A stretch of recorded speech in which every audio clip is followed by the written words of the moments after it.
भोसेकर आणि दुसरे असणारे रमेश बास्कर, त्याच्यानंतर सोमनाथ साळुंखे,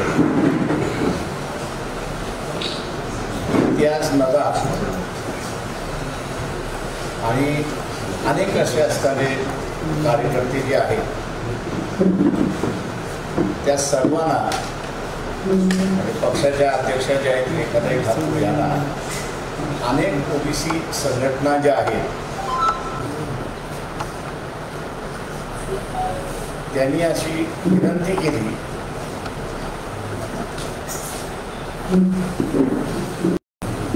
की ओबीसींचा हा जो लढा आहे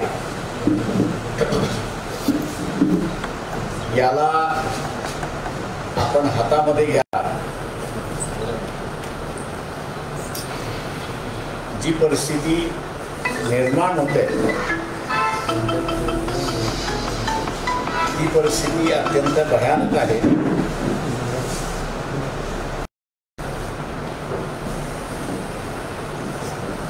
काही जण नामदाराची आठवण करून देत आहेत आणि दोन तर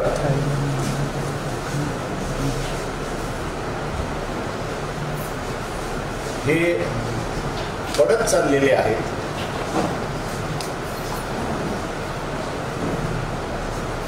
महाराष्ट्राच्या पूर्व आणि महाराष्ट्राच्या दृष्टीने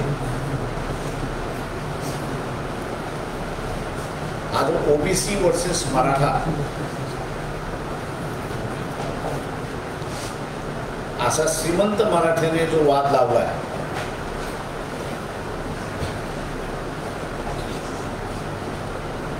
तो काय स्वरूप घेईल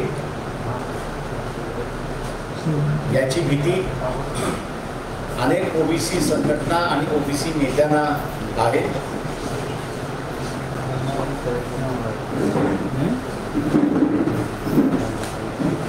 जरांगे पाटील यांनी आपलं आंदोलन सुरुवात केलेलं आहे.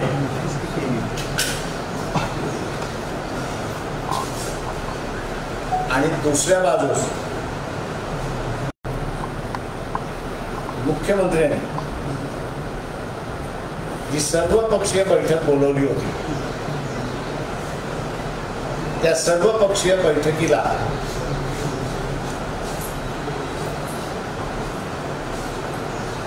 सर्व मराठा नेते, एनसीपीचे, काँग्रेसचे आणि शिवसेना उद्धव ठाकरे गटातले कोणीच उपस्थित नव्हतं.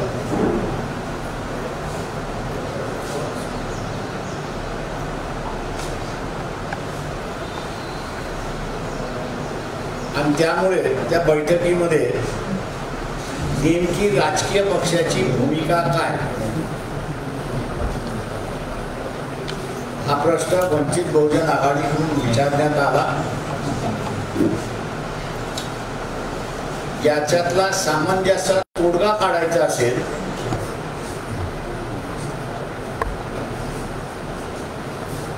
तर इथले जे श्रीमंत मराठ्यांचे पक्ष जे आहेत त्याच्यामध्ये एनसीपी आहे, काँग्रेस आहे, बीजेपी आहे आणि उद्धव ठाकरेंची शिवसेना आहे.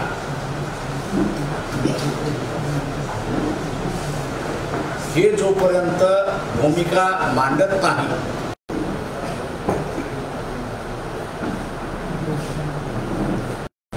तोपर्यंत तोडगा हा निघत नाही.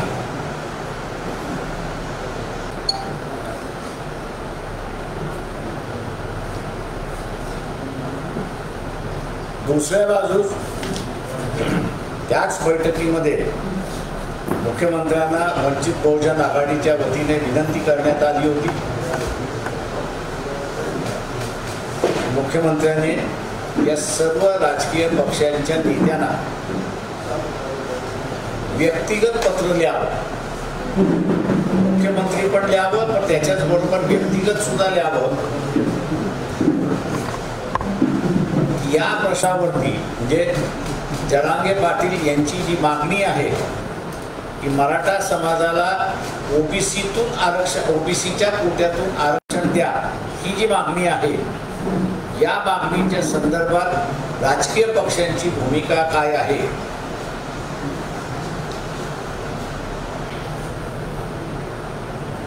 या संदर्भात विचारणा करून मग समान तोडगा काय आहे तो काढता येईल. त्या बैठकीमध्ये मुख्यमंत्र्यांनी आश्वासन दिलं की आम्ही पत्र लिहू, हे पत्र आम्ही पाठवू.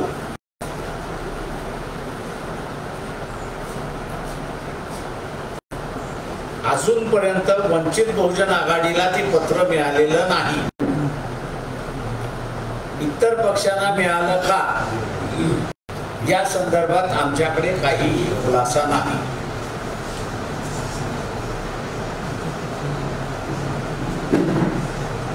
हे लोन आता फक्त महाराष्ट्रात म्हणजे मराठवाड्यापुरतं मर्यादित आहे असं मी त्या ठिकाणी मानत नाही.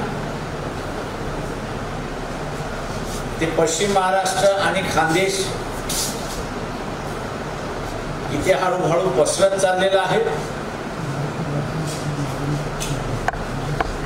कदाचित विदर्भामधला असणारा वाशिम जिल्हा आणि बुलढाण्याचा काही भाग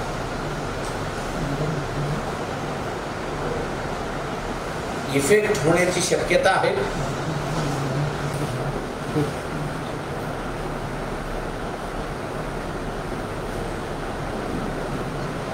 या सगळ्या ओबीसी संघटना ज्या होत्या त्यांची एक मागणी होती की आपण जे वंचित बहुजन आघाडीची भूमिका मांडते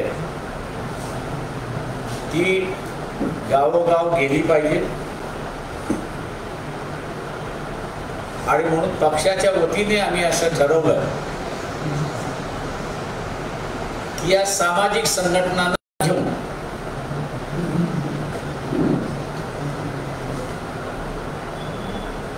पंचवीस तारखेला दादर चैत्यभूमी इथून सुरुवात करायची. त्याच दिवशी फुलेवाड्याला जायचं पुण्यामध्ये आणि 26 तारखेला सकाळी, त्याला 26 जुलै ही महत्वाची तारीख आहे. या दिवशी शाहू महाराजांनी आरक्षणाचे घोषणा केली होती. तेव्हा शाहू महाराजांना नतमस्तक होऊन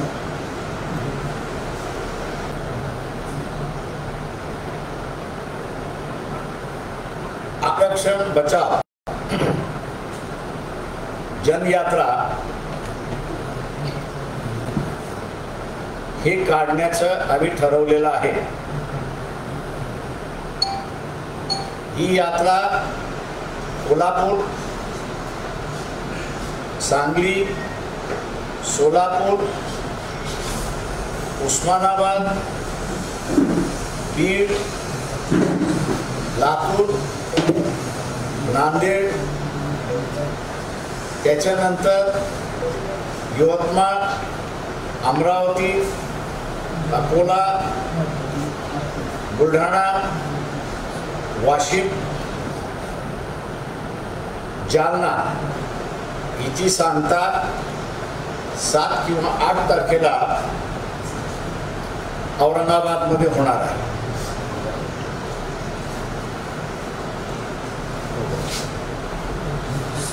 या 7 किंवा 8 ऑगस्ट तो सगळा कार्यक्रम ठरवून त्या ठिकाणी आहे.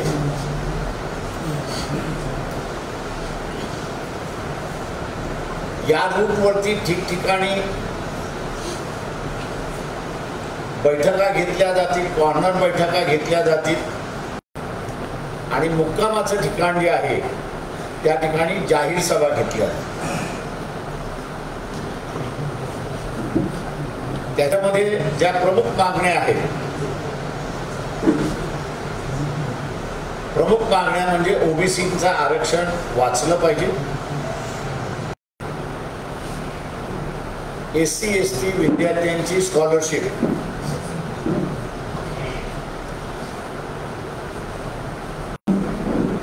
ही डबल झाली पाहिजे, केंद्राची स्कॉलरशिप मिळते, राज्य त्याच्यामध्ये काही स्वतःचा हिस्सा देत नाही इतर राज्यांप्रमाणे. त्याचबरोबर ओबीसीच्या विद्यार्थ्यांना सुद्धा एससी एसटीची जी स्कॉलरशिप मिळते ती तशीच्या तशी लागू झाली पाहिजे. घाई गर्दीमध्ये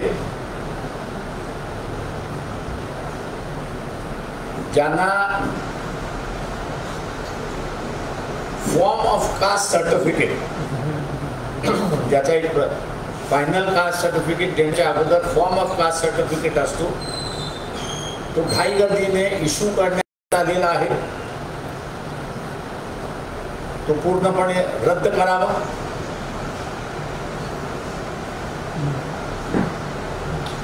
जे कुणबी आहेत त्यांना आरक्षण मिळणारच, कारण त्यांचं कुणबींचं ओबीसी मध्ये इन्क्लुडेड आहे.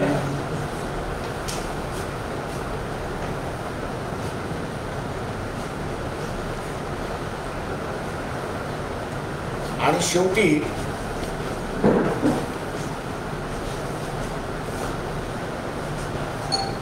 आरक्षण जे आहे त्याच्यामध्ये एससी एसटीला पदोन्नती आणि त्याचबरोबर ओबीसीला सुद्धा पदोन्नती मिळाली पाहिजे.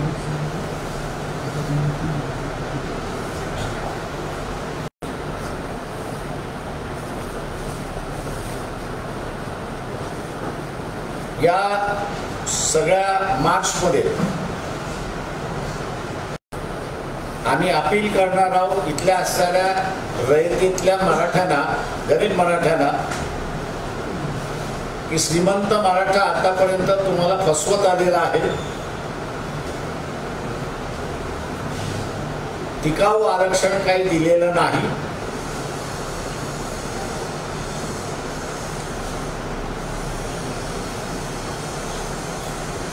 तेव्हा ओबीसीच्या हातामध्ये सत्ता आपण द्या, आरक्षणवाद्यांच्या हातामध्ये सत्ता आपण द्या.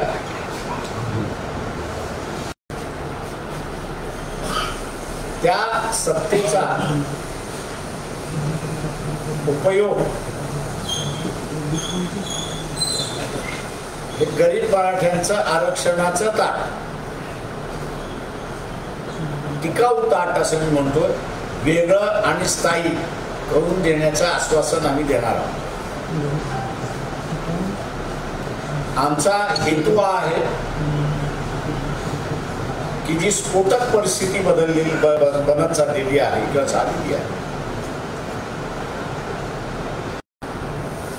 ती अजून चिघळू नये. शांतता ही राहिली पाहिजे.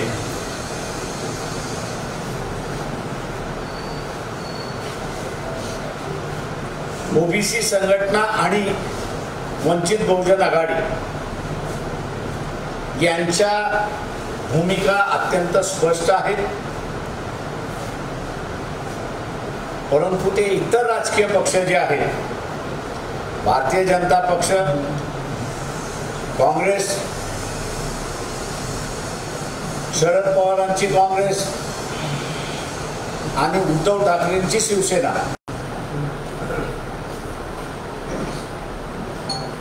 यांनी अजून भूमिका घेतलेल्या नाही.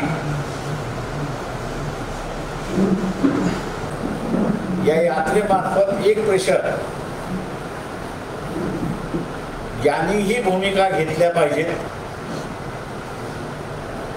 जेणेकरून ही स्फोटक बनलेली परिस्थिती निवळण्यात येईल आणि पुन्हा गावगाडा जो आहे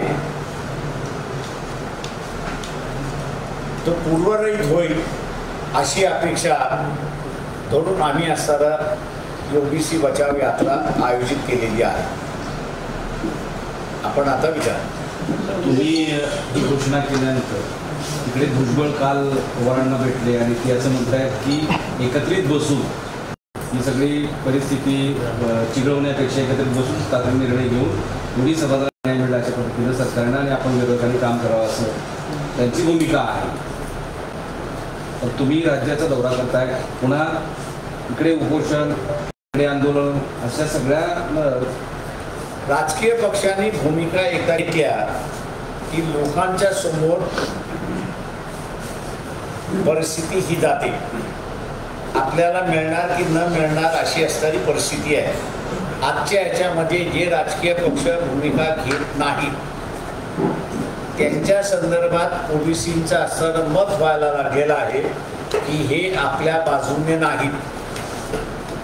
हे सगळे जे आहेत हे श्रीमंत मराठ्यांच्या बाजूने आहेत. किंवा हा जो समज वाढत चाललेला आहे हा माझ्या अंदाजानं धोकादायक आहे असं मी त्या ठिकाणी मानतोय.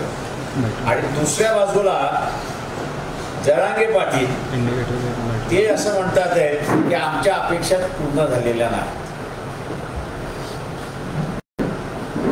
त्याच्यामुळे राजकीय पक्ष जोपर्यंत भूमिका घेत नाही तोपर्यंत कुठलंही सरकार भूमिका घेईल असं मला वाटत नाही. जरांगे पाटील यांचं आंदोलन जे सुरू आहे फक्त श्रीमंत मराठ्याचं तुम्ही कसं बघता त्या आंदोलनात?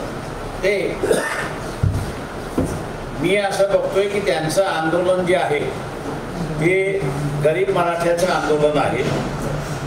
परंतु सभेला येतात आहेत, जरांगे पाटील यांना पाठिंबा देतात आहेत, पण त्यांना प्रतिनिधी मिळत नाही हे त्यांनी असं लक्षात घेतलं. त्याच्यामुळे असं त्यांचं आंदोलन आता कुठल्या दिशेने जाईल काय जाईल हे मला सांगता येणार नाही. तुम्ही असं म्हणाले की हे आरक्षण श्रीमंत मराठ्यांचं, हे आंदोलन श्रीमंत मराठ्यांचं आहे असं आताच काही वेळा बोलताना नाही. मी असं म्हणालोय की त्याच्यामध्ये मराठ्यांना आरक्षण न देणं हा श्रीमंत मराठ्यांचा डाव आहे. त्याच्यामुळे असणारं जे आंदोलन झाली पाहिजे ती इथल्या असणाऱ्या श्रीमंत मराठ्यांच्या विरोधात झाली पाहिजे. दिशाभूत झालाय का? म्हणजे तुम्ही म्हणताय त्यांचं आंदोलन कुठे जाईल हे मला कळत नाही. आंदोलन मुळात गरीब मराठ्यांना म्हणजे मी भरकटलेलं असं म्हणणार नाही. ते असणारं जरांगे पाटील यांना असणारं एक ठाम भूमिका घ्यावी लागणार आहे की ते श्रीमंत मराठ्यांबरोबर आहेत की जे 31 खासदार निवडून आले त्यांच्याबरोबर आहेत की त्यांच्या मोर्चामध्ये येणारा जो गरीब मराठा आहे, रयतेचा मराठा आहे, त्यांच्याबरोबर आहेत का याचा त्यांना आता उत्तर द्यावं लागणार आहे. वेगळं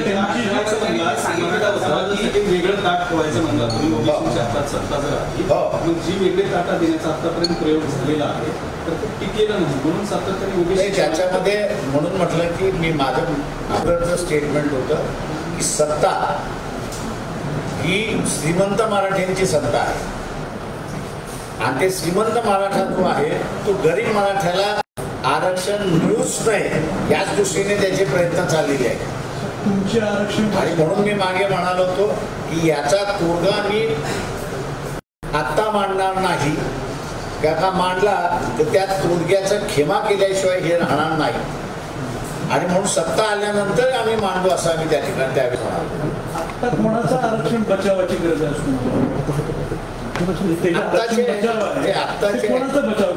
आत्ताच्या याच्यामध्ये जे आहे ते भेसळ करण्याचा जो भाग चाललेला आहे की सगळे सोयरे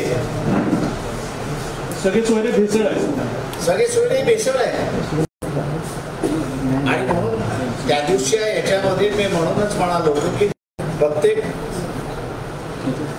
पार्टीला तुम्ही पत्र लिहा या दोन इश्यूवरती की एक जरांगेची मागणी जी आहे की मराठा समाजाला ओबीसीच्या कोट्यातून आरक्षण द्या हा एक इश्यू आणि दुसरा हे जे सगळे सोयरे आहेत या संदर्भात तुमची भूमिका काय? नाही, पण जरांगे पाटलाची सगळी सोयऱ्यांची भूमिका तुम्हाला पटते? त्या बैठकीमध्ये मी जे मांडलं ते पुन्हा इतिहासाला मांडतो. ट्रायबल संदर्भातलं जे आहे किंवा SCच्या संदर्भातलं जे आहे ते सगळे सोयरेच्या संदर्भातलं सुप्रीम कोर्टाचे निर्णय आहेत, फुल बेंचचे निर्णय आहेत. आणि म्हणून शास्त्राला म्हणालो की ह्या फुल बेंचच्या निर्णयाचा विचार करून आपण पुढील निर्णय त्या ठिकाणी घ्यावा. म्हणजे ते निर्णय सगळे सोयऱ्यांच्या विरोधात, SC STच्या सगळ्या सोयऱ्यांच्या विरोधात. म्हणजे आईच्या बाजूने जे नातेवाईक येतात त्यांना न करता पुरुषांच्या बाजूने आहेत असं नाही. माझ्या अंदाजानं हे जे आहे हे रॉंग इंटरप्रिटेशन केलं जाते की आपण असताना पितृक सत्ता म्हणून आहे असं आपण त्या ठिकाणी मानतो.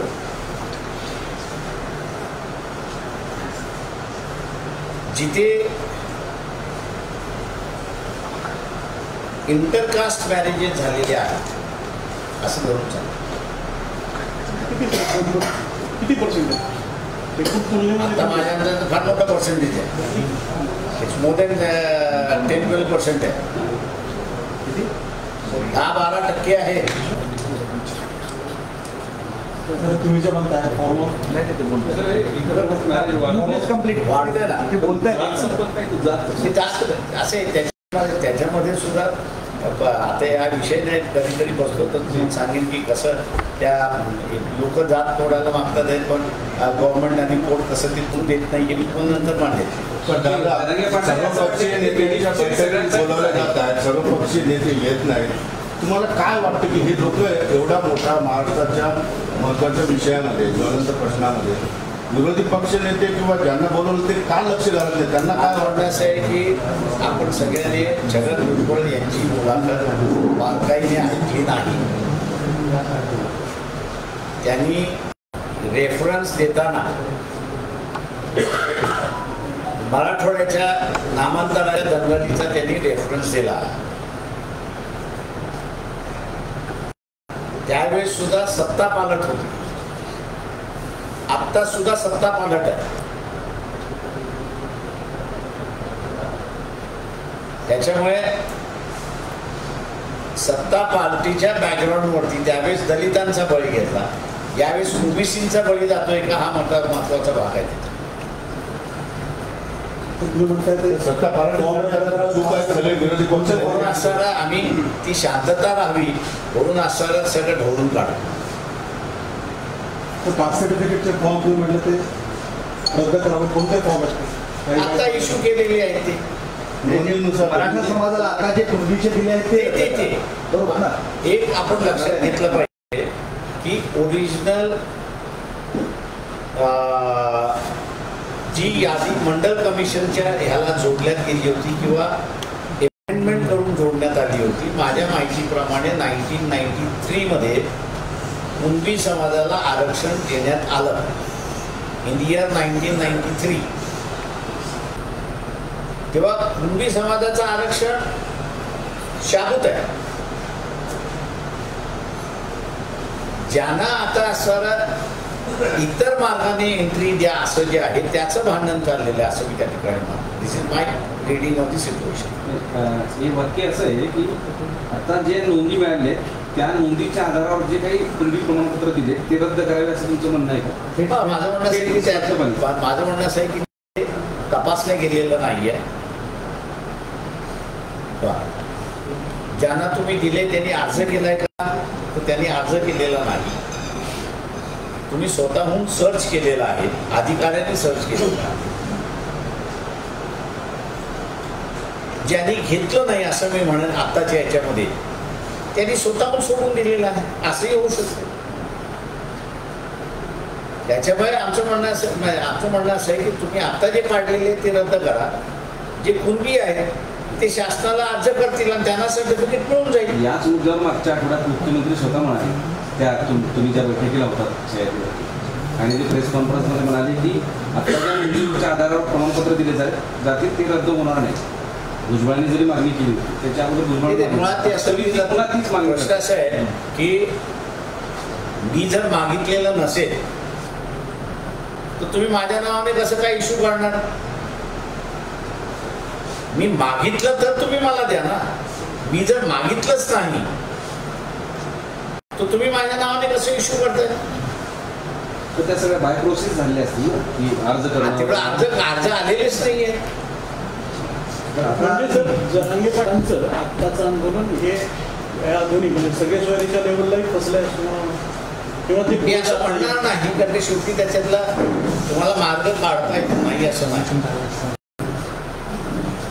आता एवढंच फक्त त्याच्यातलं असं म्हणणं असं आहे की पॉलिटिकल पार्टीजनी या सेन्सिटिव्ह इश्यूवरती आपली भूमिका मांडली पाहिजे. दंगल होईपर्यंत थांबता कामा.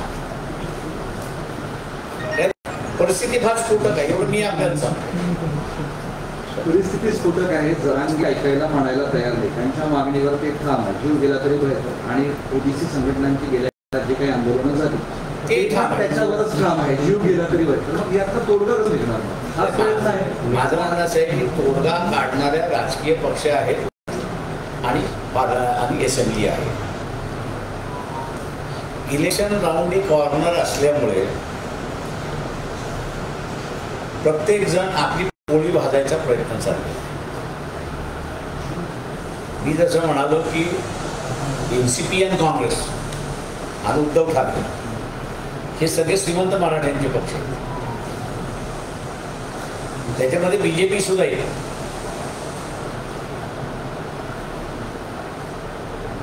तेव्हा हे भूमिका घ्यायचं टाळतायत. आरक्षणाचा निकष सामाजिक एनसीपी बाळालो ना. अजित पवारांची एनसीपी आणि एनसीपीचा खासदार पण नाही आणि एकनाथ शिंदे यांची शिवसेना. तुम्ही म्हणाले त्यांनी आलेले जे आहेत त्यांचे जे उमेदवारी जे आहे ते नॉर्मल ह्याच्यामधले आहेत. ते थोडी त्या नातेवाईकांमधले आहेत. शिवसेना नाही मारते सर. गरीब मग तुमचा जो मुद्दा आहे गरीब आणि श्रीमंत तर ते आर्थिक निकषावर जाते की सामाजिक आरक्षणाचा तुम्ही आता ओबीसी मधला असताना जे क्रीमी लेअर आणलं ते क्रीमी लेअर उत्पादनावरती आणलंय ना. वार्षिक उत्पन्नावरती. दिल्लीच्या एका इंग्रजी दैनिकाने एक बातमी काल लिहिली होती की 15 लाख करण्याचा केंद्र सरकार 15 लाख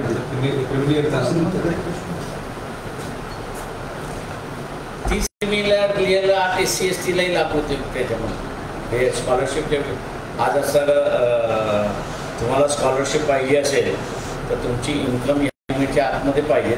ही अगोदरपासून नाही. ही आत्ता नाही. माझ्या माहितीप्रमाणे 72ला मी कॉलेजमध्ये होतो त्यावेळेसपासून असं काही SCच्या विद्यार्थ्यांना काही STच्या विद्यार्थ्यांना फ्रीशिपच मिळत होती. स्कॉलरशिप मिळतच नव्हती. त्याचं कारण असं आहे की ते म्हणजे आमची इन्कम हाय आहे. त्याच्यामुळे ही जुन्या काळापासूनच आलेली आहे कन्सेप्ट. पण 15 लाख उत्पन्न असल्यावर गरीब कसं गरीब नाही आहे. ते मला वाटतं आता 13 जागेपैकी 10 जागा हरल्या त्याच्यामुळे असं कुठेतरी गेलेलं पत्ता शोधतात. मग योग्य असेल का? योग्य नाही आहे. कमी असायला आपल्याला वाढवायला लागेल. काही लोक म्हणतात हे कमी करा 4 लाख. माझं म्हणणं असं आहे की तुम्हाला इन्कम लिमिट हे जर करायचं असेल तुम्ही आता जेव्हा 15 लाख जेव्हा करताय त्यावेळेस त्याच्यातला खरा गरीब जो आहे तो बघूनच जा. आरक्षण म्हटलं व्याकरणामध्ये खूप पण सामील होईल. आम्ही कोणालाही नाही म्हणत नाही. छगन भुजबळांना यायचं असेल त्यांनी यावं. मुंडेंना यायचं असेल त्यांनी यावं. इतर सगळ्या ओबीसी संघटना आहेत त्यांना आम्ही बोलवलेलं आहे. हाके असतील हाकेनी यावं. वाघमारे असतील वाघमारे. आम्ही कोणाला दरवाजे बंद केलेले नाही. तरी तुम्ही दोन प्रश्न दिले फुले शाहू आणि आंबेडकर. तर हे तुमचं नवीन राजकीय समीकरण आहे आणि या अंतर्गत तुम्ही पुढचं इलेक्शन कसं करणार? लगेच निवडून या ह्याच्यामध्ये तुम्ही हे हातात घेतलं तर हा हात जळ. हे घेतलं तर हे हात जळ. त्याच्यामुळे याच्यावरती राजकारण नाही. तरी पण आता तुमच्या यात्रेच्या दरम्यान मध्येच आचारसंहिता पण लागायलाच लागली काही 8-15 दिवसानंतर. तो पण शेवटी तुमची पॉलिटिकल पार्टी आहे. हा पण विचार आम्ही असं इलेक्शन लढणार, कार्यकर्ते आहेत, फॉर्म भरतील, लढतील. किती कुठे कुणासोबत कसं असतं? आत्ताच्या स्टेजमध्ये आम्ही असं आमचा नेहमीचा मार्ग जो आहे तो अवलंबलेला. पण आघाड्यांची पण चर्चा होते. ही आघाडींची चर्चा होत नाही. माझ्या अंदाजानं अजित पवार एनसीपी आहे, ते आम्हाला वापरतात आहेत असं मी त्या ठिकाणी म्हणेन की आम्ही चालू वंचित थांबवायचं असेल तर आमच्या सीट वाढवा. We are being use as a scapegoat. तुम्हाला मान्य आहे? अर्थात आघाड्याशिवाय पर्यायच नाही. तुम्ही जर मी तर त्यांच्यावर म्हणालो ना, अजित पवारांनी बाहेर पडावं, त्यांचं राजकारण आम्ही रिइस्टॅब्लिश करतो.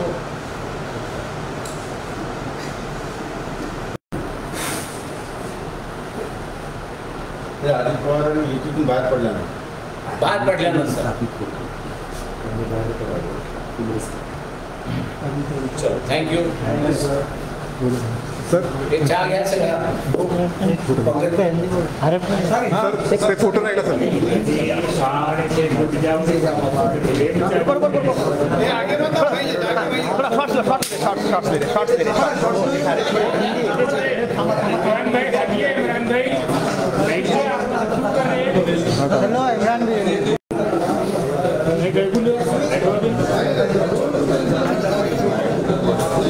काय मध्ये पाणी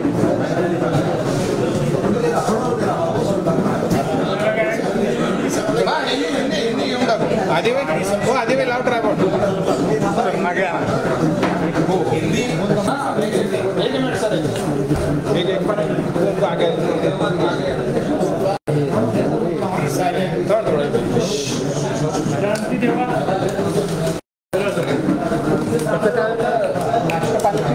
हिंदी हिंदी उद्या हिंदी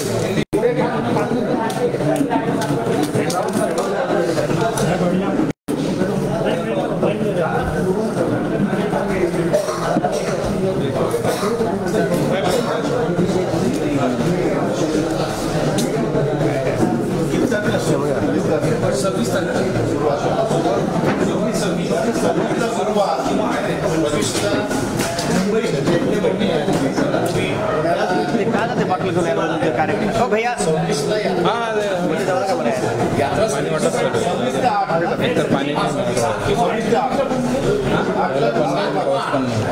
एखादा दिवस आम्ही थोडंसं वाचन चलो अरे बोलो ओके सर चलो हिंदी ओके हिंदी रोल हाँ रोल बोलिए.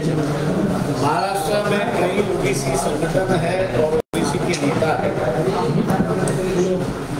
जिनके साथ में पिछले 10-15 दिनों के साथ में गुफ्तगू चली है. इस गुफ्तगू में जिन्होंने हिस्सा लिया वो है प्रोफेसर सोमनाथ सोलंकी, रमेश बारसकर, अविनाश और इम्तियाज नदार. इन लोगों ने जो है ओबीसी संगठन और नेताओं के साथ में बातचीत की और उस बातचीत में ये नतीजा निकला कि वंचित बहुजन आघाड़ी ने एक्टिव रोल उसमें लेना चाहिए, क्योंकि दिन पे दिन परिस्थिति बिगड़ती जा रही है और कई जगह एक दूसरे का ओबीसी और मराठा एक दूसरे का मुंह भी देखने के लिए तैयार नहीं, ऐसी परिस्थिति है. ये फिसल कर दंगों की ओर भी बढ़ सकती है और अगर शांति रखना है तो वंचित बहुजन आघाड़ी ने इसमें भूमिका लेनी चाहिए. स्टेट कमेटी की मीटिंग हुई और स्टेट कमेटी के मीटिंग में ओबीसी और नेताओं का जो मांग थी उसको लेके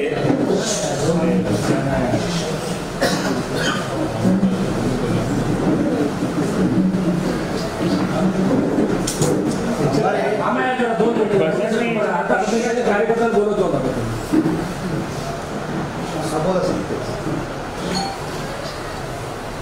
निर्णय लिया गया कि हम लोग ओबीसी आरक्षण बचाव की यात्रा जो है वो शुरुआत करें। 25 तारीख को बम्बई के चैत्य भूमि से शुरुआत करेंगे। उसी दिन जो है महात्मा फुले का जो पुराना मकान है, वाड़ा उसको कहते हैं, फुलेवाड़ा, वहाँ पे जाएगी, नमन करेंगी और मुक्काम के लिए कोल्हापुर में जाए। दूसरे दिन 26 तारीख को, ये 26 तारीख सबसे अहम दिन है ऐसा हम लोग मानते हैं कि शाहू महाराज ने 26 जुलाई को ही आरक्षण की पहली घोषणा की थी। उनका जो बड़ा स्टैचू है वहाँ पर नमन करेंगे और यात्रा वहाँ से शुरुआत हुई। ये यात्रा कोल्हापुर, सांगली, सोलापुर, उस्मानाबाद, लातूर, बीड, नांदेड़, परभणी, यवतमाळ, अमरावती, अकोला, बुलढाणा और जालना होते हुए 7 या 8 तारीख को वो औरंगाबाद पहुंचेगी और वहाँ उसकी आखिरी दिन होगा, ऐसा हम लोग वहाँ पर मानते हैं। इस यात्रा का जो मकसद है, जो हालात बिगड़ते जा रहे हैं उसको रोकना और साथ ही साथ ये जो अमीर मराठों की जो पार्टियां हैं, चाहे वो कांग्रेस हो, चाहे वो एनसीपी हो, चाहे वो बीजेपी हो, या वो उद्धव ठाकरे की शिवसेना हो, ये सत्ता में रह चुके हैं, कई साल सत्ता में रह चुके हैं, लेकिन कई साल सत्ता में रहने के बाद भी ये जो गरीब मराठा है उसकी तरफ उन्होंने ध्यान नहीं दिया और उनकी परिस्थिति हर साल बदतर हो गई, ऐसी एक परिस्थिति है।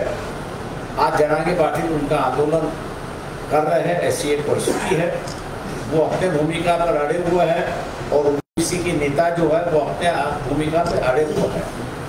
जो बीच में ऑल पार्टी मीटिंग हुई, उस ऑल पार्टी मीटिंग में वंचित बहुजन आघाड़ी के माध्यम से मुख्यमंत्री से हम लोग ने विनती की कि आप जो है जितने भी राजनीतिक दल है उन राजनीतिक दल को सरकार की ओर से पर्सनल एक लेटर लिख लीजिए और उस पर उनको विनती कर लीजिए कि ये जो जरांगे पाटिल की जो मांग है कि मराठों को ओबीसी के कोटा में से आरक्षण मिलना चाहिए, और दूसरा ये जो सगे सोयरे इनको भी मिलना चाहिए, ये मांग जो है इन पर इनकी क्या राय है और इनकी क्या सुझाव है। मैं उम्मीद करता हूं कि मुख्यमंत्री जो है, जो मीटिंग में तय हुआ, ये लेटर लिखेंगे और इन पार्टियों की जो राय है वो सरकार के पास आएगी। मैं समझता हूं कि शांति लाने के लिए राजनीतिक दलों ने अपनी भूमिका स्पष्ट करना जरूरी है, ऐसा मैं मान के चलता हूं। और उसी परिस्थिति को आगे ले जाने के लिए ये हम लोग ने आंदोलन रखा हुआ है। इस आंदोलन की जो मांग है, ओबीसी का आरक्षण बचना चाहिए, उसमें किसी का और समाज के लोगों को उसको इंक्लूड नहीं करना चाहिए।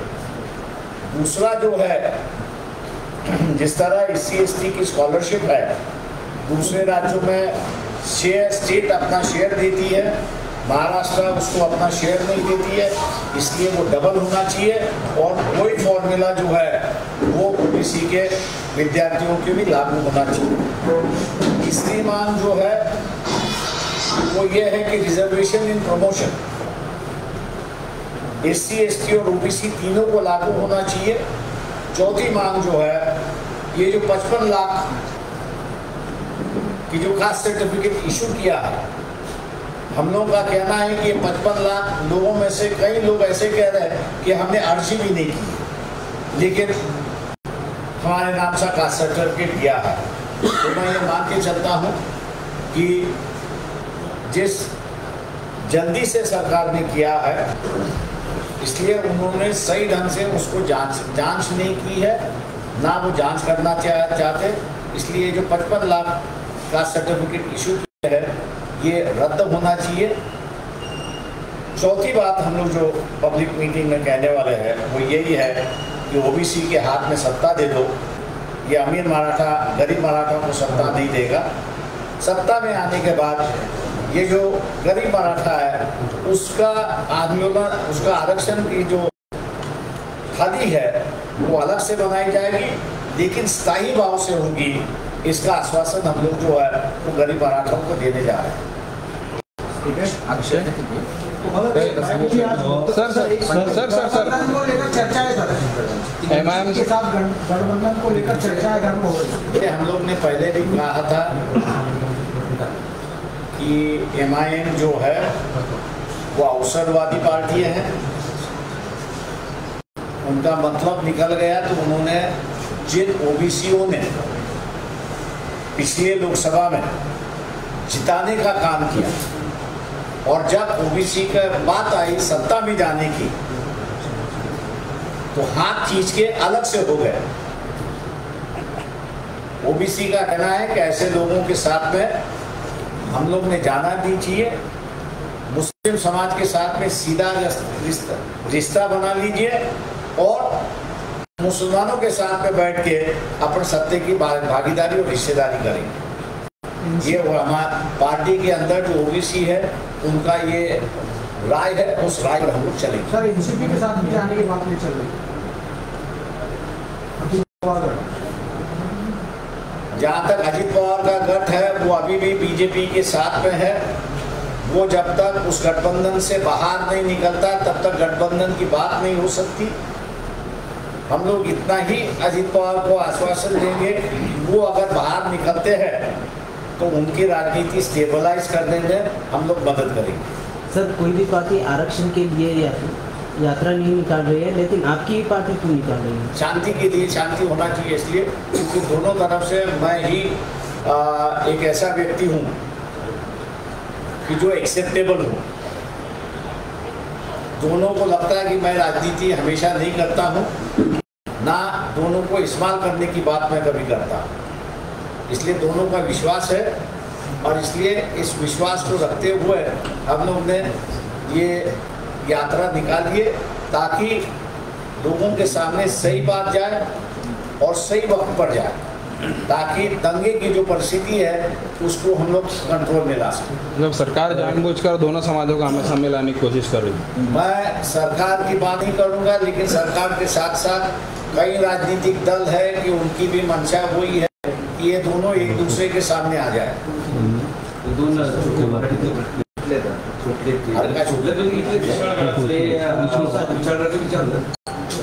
बरेच लोक तुमच्या बरोबर जात आहेत। मी आत्ताच मला सांगितलं तुम्हाला, आमच्यामधला असणारा जो ओबीसी आहे तो एवढा स्ट्रॉंग आहे की तो असं म्हणतोय की एमआयएमने आपला वापर करून घेतला। ज्यावेळेस ओबीसीला विधानसभेमध्ये सत्ता देण्याची संधी आली त्यावेळेस 100 जागा मागितल्या आणि एका अर्थाने त्यांनी युती तुटली आणि तोडली। तेव्हा अशा असणाऱ्या संघटनेबरोबर आपण जायचं नाही। जायचं असेल तर आपण सरळ मुस्लिम समाजाशी बसलं पाहिजे, त्यांच्याशी आपण बसलं पाहिजे आणि त्यांच्याबरोबर बसून डायरेक्ट आपण असणाऱ्या सीट शेअरिंगच्या चर्चा करू, पण इतर कुठल्या संघटनेमार्फत नाही। त्यांच्यातली काही लोक तुमच्यासोबत आहेत, एमआयएममध्ये भेटलेत तुम्हाला असं? माझ्या अंदाजात नाही, त्यामुळे आम्हाला कोणी भेटलं नाही। मग ते जी बसायचं तर एमआयएम सोबत पण त्यांचे गृहीत धरायचं कुठलं मी आता म्हणाले ना मुस्लिम समाजाबरोबर बसलं पाहिजे। नाही, आम्ही मुस्लिम सरकार मुस्लिम मास बरोबर बसणार। एमआयएम सोबत म्हणतो म्हटलं की आमच्यातला असणारा ओबीसी जो आहे तो ठाम नाही म्हणतो। या सगळ्या परिस्थितीचा तुमचं राजकारण म्हणजे तुम्ही फार अवलोकन जबरदस्त आहे. या सगळ्या परिस्थितीचा फायदा या विधानसभा निवडणुकीमध्ये नेमकं कुणाला होईल असं तुम्हाला वाटतं? मी मगाशी जे म्हणालो की डावा हात हा जो ओबीसीचा आपण धरला तर आगीचा, उजवा हात आपण असणारा मराठ्यांचा धरला तोही आगीचा आहे. तर पुढचा जास्ती जळेल आणि तो जो आणि कुठल्या पक्षाचा जळेल, सगळ्याच पक्षाचे जळणार आहे. तो हात कसा असणार आहे? मुस्लिम आणि वंचित तुम्ही जे आता बसावं लागेल असं म्हणतो, तो शेक हँड असेल. मुस्लिम समाजाबरोबर कधी करायचं? सर विशालगढ़ की जो घटना है संभाजीराजे आणि शाहू दोघांमध्ये संभाजीराजे अतिक्रमण हटवण्याच्या बाजूने शाहू महाराज म्हणतात की जे घडलं ते अत्यंत दुर्दैवी होतं. त्यांनी जे काही संभाजी महाराजांचं आणि शाहू महाराजांचं जे काही दोघांचं ऐकलेलं आहे त्याच्यामध्ये वाद आहे असं मला वाटत नाही.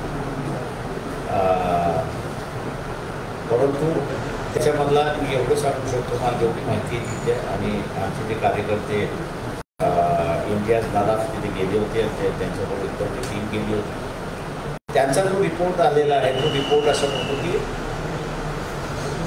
साधक जे आहेत भिडेंचे ते दुपारी घुसले आणि त्यांनी तोडफोड केली. तर शासनाला मी म्हणाले की हे तोडफोड करणारे जे आहेत त्यांच्यावरती तुमची कारवाई झाली पाहिजे. एक दुसरं जे आहे ते गडावरती जे आहेत सगळे ते 90च्या अगोदरचं, म्हणजे 90ला ते असताना प्रोटेक्टेड मॉन्युमेंट त्या ठिकाणी झालं. त्यांचं हे मॉन्युमेंट सुद्धा प्रोटेक्ट झालं पाहिजे असं म्हणणं आहे, नाही असं नाही. तर त्यांचं एवढंच म्हणणं आहे की आम्ही गरीब आहोत, हे आमचा पोटपाण्याचं, आम्हाला ऑल्टरनेटिव्ह द्या. आता त्याच्यामध्ये धारकांमार्फत म्हणजे संभाजी भिडे मार्फत राजकारण केल्याचं जातं मशिदीच्या विरोधात.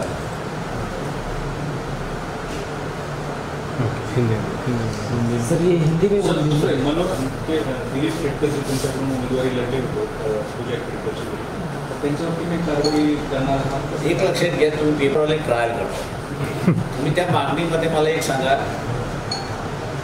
मी तुमच्या उत्तराला देताना मी असं म्हणतो की पूजा भटचं जे आहे ते सॉरी पूजा खेडकर जे आहे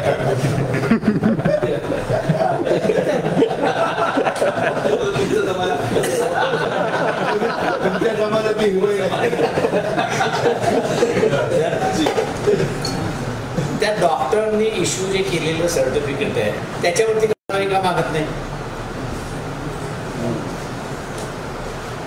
एक भाग. दुसरा भाग त्याच्यामध्ये खेडकर रिटायर्ड आहे, बरोबर आहे. आता त्यांनी काही घोटाळा केला असेल असं दररोज चालू त्यांच्या कारकिर्दीमध्ये, त्यांच्यावरती कुठली इन्क्वायरी नाही आहे, काही नाही. तिसरं जे आहे त्याच्यामध्ये की तिच्या आईने पोलिसांची बाब गैर केली असं असताना सांगितल्या जाते. सगळं पोलिसांनी कारवाई करायची. काल तिच्या वडिलांनी सुद्धा प्रेस घेतली आणि त्यांनी सांगितलं की आम्ही जर काही चुका केल्या असतील तर आमच्या विरोधात कारवाई करणार, प्रेस ट्रायल का, प्रेस मार्फत ट्रायल का. आणि आमची सुद्धा म्हणणं आहे चूक असेल तर तुम्ही त्याला दोषी धरा.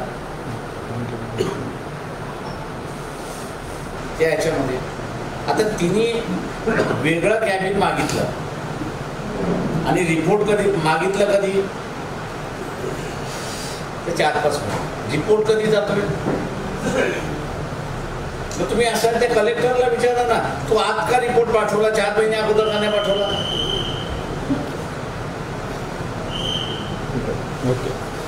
त्याने आता असं सेव माय स्कीम.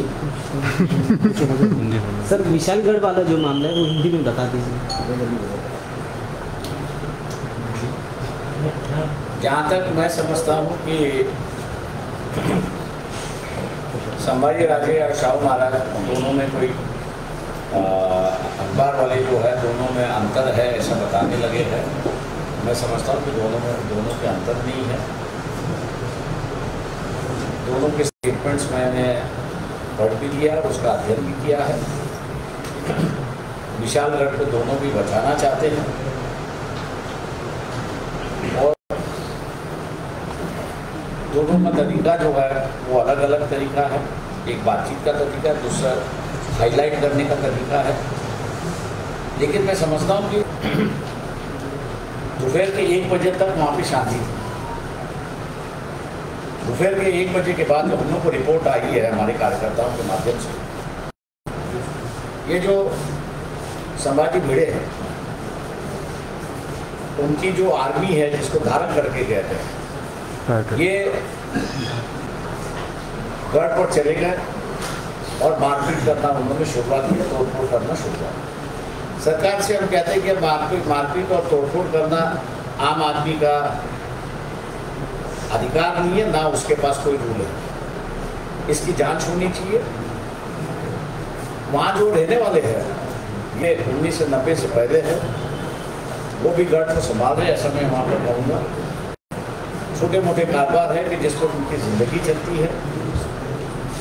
जो हम लोग रिपोर्ट के लिए उससे ये उनका भी ये मंशा है कि वह गढ़ बचना चाहिए, लेकिन उनकी एक मांग है कि हमको हटाने के पहले हमको दूसरी जगह पर जाकर ताकि हम लोग अपना गुजारा कर सकें। तो मैं समझता हूँ कि ये इशू इतना बड़ा इशू नहीं है कि जिसको बढ़ाया जाए। ये धार्मिकता लाने के लिए मैं समझता हूँ कि संभाजी भिड़े के धारक जो है इसको इस्तेमाल किया गया है। मुख्यमंत्री से ये कहूँगा कि उनको अगर मदद चाहिए उसमें सेटलमेंट करने के लिए तो वंचित बहुजन अघाड़ी सेटल लोगों को मदद करने के लिए तैयार है और गढ़ भी बचेगा और वहाँ के लोगों का रोजी रोटी जो है वो भी बचेगा। जिस तरह से बताया जा रहा था कि वो अतिक्रमण किया गया है, तो क्या ये प्री प्लान था या फिर ये सच में अतिक्रमण था? देखिए ऐसा है कि वो अतिक्रमण पुराना अतिक्रमण है, अभी का अतिक्रमण नहीं है। ये 1990 में जो है इसको नेशनल मॉन्यूमेंट करके अनाउंस किया था, लेकिन ये जो लोग हैं वो 80 के 1990 के पहले के हैं। लेकिन अब जो है वो सियासती राजनीति गरमाने की कुछ बात हो रही है।